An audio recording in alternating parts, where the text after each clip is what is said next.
Situé sur la rive sud de Burrard Inlet à Vancouver, le site du chantier naval Stirling a jadis accueilli une scierie, un chantier naval, une cour des travaux publics et un entrepôt de conteneurs.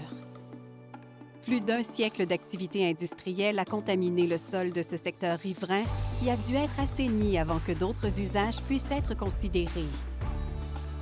Les travaux ont débuté à l'automne 2024 par le retrait et l'élimination des débris, des piliers en créosote et d'autres vestiges industriels.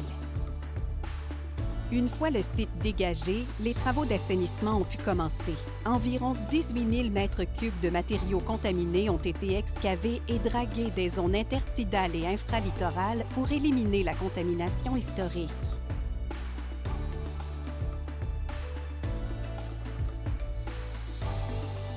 Une fois la contamination éliminée, des matériaux de remblayage artificiel ont été utilisés pour construire un talus de 8 mètres de hauteur, parallèle à la ligne de rivage.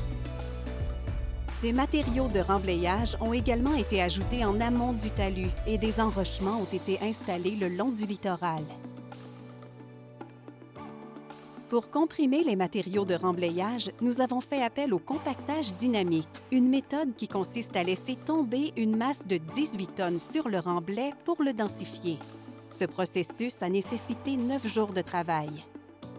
Une fois les travaux d'assainissement et de remblayage majoritairement achevés, nous avons commencé à aménager des habitats riverains visant à compenser la perte possible d'habitats naturels. 2 récifs rocheux artificiels ont été construits dans la zone infralittorale et des blocs de béton biostimulants ont été installés à la base du talus rocheux. Ces structures visent à créer des habitats pour le refuge et le frai des poissons. Des cordes de varech ensemencées seront installées au-dessus des 2 récifs sous-marins pour ajouter des habitats maritimes supplémentaires. Sur Terre, des graminées, des carex, des arbustes et des arbres indigènes ont été plantés le long du sommet du talus rocheux. Lorsqu'il aura atteint la maturité, cet habitat végétal offrira une zone d'ombre supplémentaire pour la faune et la flore aquatique. 2 mois plus tard, des algues marines poussent sur les blocs de béton et des perches de pilotis fréquentent l'habitat.